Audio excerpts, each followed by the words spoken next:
Assalamualaikum warahmatullahi wabarakatuh. Om Swastiastu, salam sejahtera bagi kita semua. Salam nama budaya, salam kebajikan. Perkenalkan, nama saya Gustiaya Mademira Rismayanti dengan NIM 08051282126033 dari jurusan Ilmu Kelautan kelas C angkatan 2021. Pada video kali ini, saya akan mengulas kembali terkait dua materi pada praktikum fotogrametri atau drone. Pada materi pertama itu tentang jenis dan komponen fotogrametri atau UAV, dan yang kedua itu adalah materi persiapan dan desain jalur penerbangan UAV atau drone. Nah, pada materi yang pertama yaitu terkait jenis dan komponen fotogrametri UAV atau drone, itu yang pertama ada fotogrametri yang dimana penjelasan dari fotogrametri ialah sebuah metode yang digunakan untuk memetakan suatu wilayah dalam menggunakan wahana drone atau fotogrametri. Nah, fotogrametri ini di mana sebelum kita menggunakan drone itu perlu yang namanya beberapa data yang perlu disiapkan, yaitu pertama data koordinat, yang kedua adalah data ketinggian, dan yang ketiga adalah data luasan.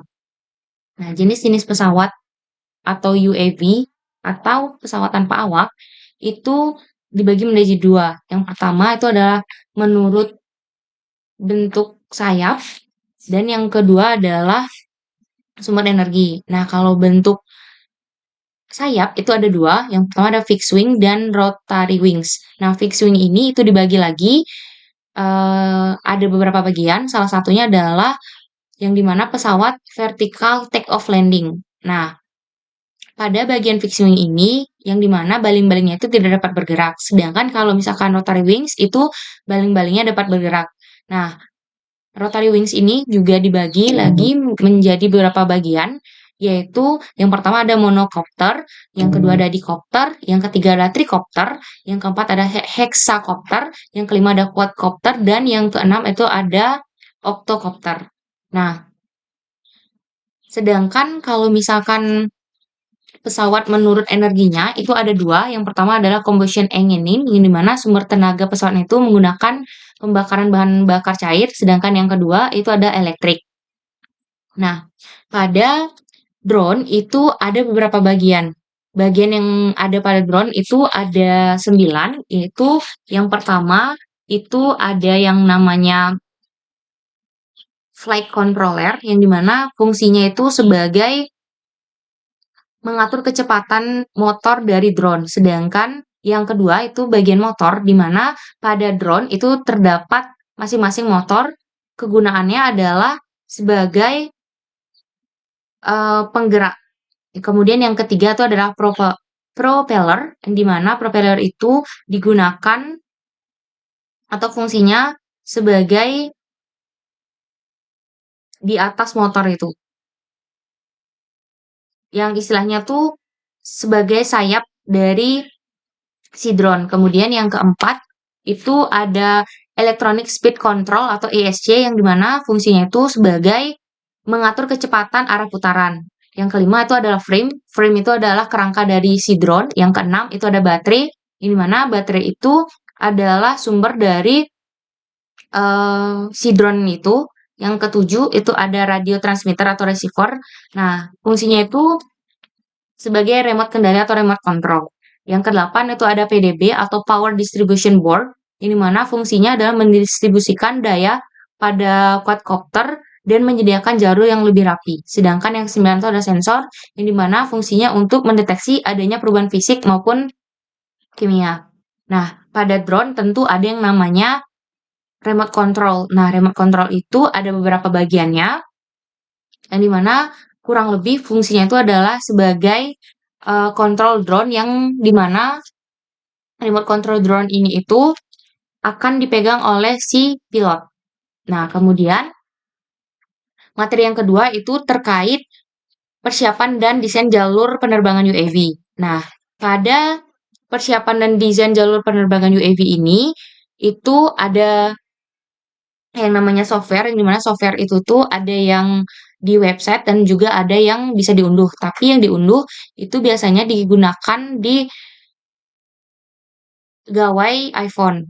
Nah, sedangkan kalau misalkan yang software itu ada yang namanya software drone deploy, yang dimana nanti ketika kita sudah mendapatkan informasi yang kita ambil dari drone itu akan diolah kembali di website tersebut. Nah, sebelum kita masuk ke bagaimana bentuk websitenya, yang pertama kita harus mencari nama websitenya itu adalah drone deploy.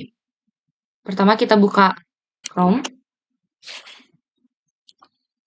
kemudian kita di sini ketik drone deploy.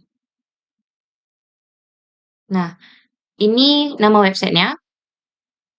Kemudian, nah ini misalkan kita mau mengolah datanya, tentu kita harus buat akun kita dulu. Yang pertama kita ke login.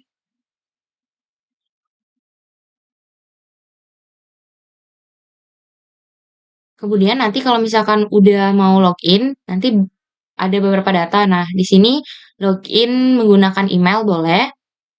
Nah, karena saya sudah punya akunnya, saya percepat. Nah, kurang lebih ketika nanti kita sudah selesai mengisi data atau membuat akun, itu kurang lebih diminta alamat email, kemudian beberapa pertanyaan tentang mengapa menggunakan software ini dan lain sebagainya. Nah, nanti kalau misalnya kita udah punya akun, kurang lebih tampilannya akan seperti ini. Di sini di tools garis 3 ini ada project, map, flag log, equipment, pilot, apps, organization, dan lain sebagainya. Nah, nanti misalkan kita mau membuat jalur lintasan, itu pilih ke project. Nah, create project. Nanti dia bakalan langsung kelihatan. Nah, ketika kita nanti buat lintasan itu pilih ke create project here. Terus kita namanya terserah, misalkan track lintasan misalnya gitu. Terus kemudian kita ke continue. Kalau misalkan udah continue, kita langsung pilih standar. Kalau misalkan udah standar, nah kita pilih di sini. Kalau misalkan udah, sebenarnya ini udah selesai buat tracknya. Jadi kurang lebih ini ada pengaturan flag altitude-nya, terus kemudian ini segala macam. Nah, nanti lintasannya dimulai dari sini, terus sini. Oke. Terus nanti kalau misalkan udah, terus connect ke drone. Nah, udah selesai. Sebenarnya untuk pengenalan bagaimana cara membuat lintasan drone itu cuma segitu aja. Mungkin sekian dari aku, kurang lebihnya mohon maaf. Aku tutup dengan wassalamualaikum warahmatullahi wabarakatuh. Om Santi Santi Santi Om.